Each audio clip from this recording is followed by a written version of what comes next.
الحمد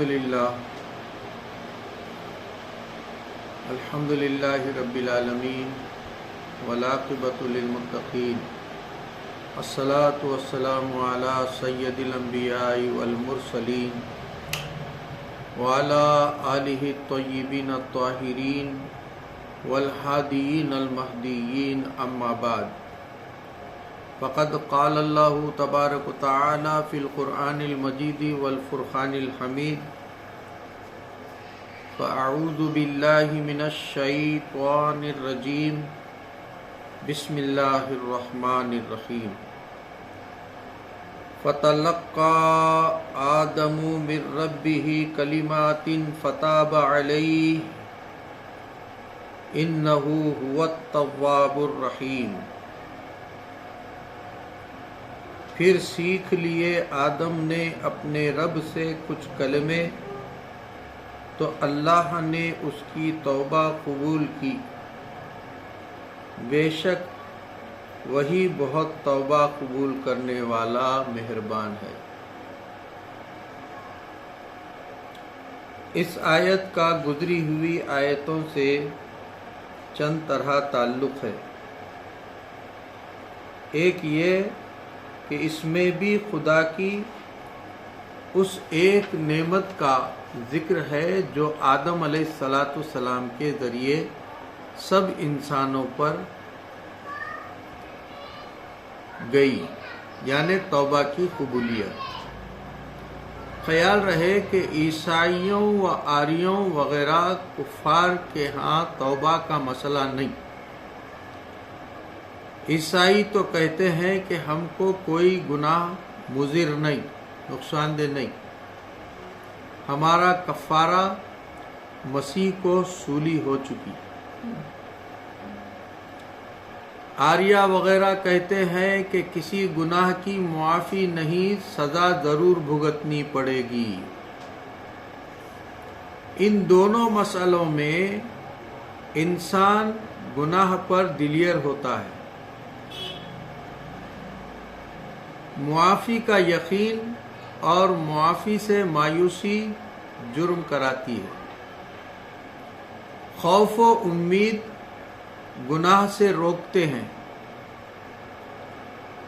یہ توبہ میں ہے، اگر قبول ہو جائے تو چھٹکارا ہے، قبول نہ ہو تو جوتا خاری ہے۔ غرض کے مسئلہ توبہ تقویٰ کی اصل ہے۔ دوسرے یہ کہ اس سے پہلی آیت میں خطا کا ذکر تھا اور اب عطا کا، یا پہلے عتاب کا ذکر ہوا تھا اور اب اس کی انتہا کا۔ تفسیر: فتلقى آدم، عربی زبان میں فا فوراً کے معنی میں آتی ہے، جس سے بلا تاخیر بعد میں ہونا سمجھا جاتا ہے۔ یعنی پہلے آدم علیہ السلام سے وہ خطا ہوئی اور پھر فوراً ان کو کچھ کلمات کی عطا ہوئی۔ ظاہر تو یہی ہے کہ آدم علیہ السلام کے زمین پر تشریف لانے اور بہت عرصے تک معافی کے لیے بے قرار رہنے اور بہت گریہ زاری کرنے کے بعد یہ توبہ کی قبولیت کا واقعہ ہوا۔ روایتوں سے بھی یہی ثابت ہے۔